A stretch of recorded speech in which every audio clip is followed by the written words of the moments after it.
Balik sa It's Showtime, si Vice Ganda ngayong Sabado at syempre, masayang masaya ang buong tropa nila dahil nakasama nila ulit si Vice. Gusto kong magpasalamat sa lahat ng mga nanood at dumagsa sa Araneta Coliseum ng 2 gabi sa Super Divas concert namin ni Miss Regine Velasquez Alcacid. Maraming salamat po, bungad na chika ni Vice.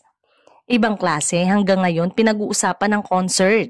Yes, it's a very successful concert. Maraming salamat sa nag-uumapaw na pagmamahal ng madlang people na ipinagdiriwang natin araw-araw. Thank you Lord at naitawid, sabi pa rin ni Vice.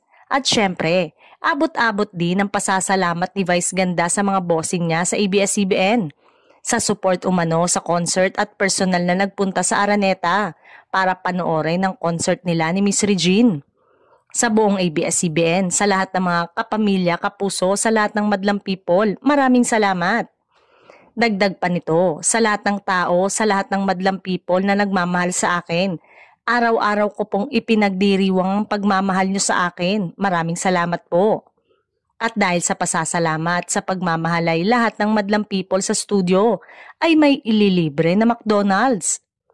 At syempre, nagbunyi ang mga tao sa loob ng studio pati na ang mga followers ni Vice Ganda sa Facebook. Sabi nga nila, magpa-party-party raw sila sa fast food chain na yon.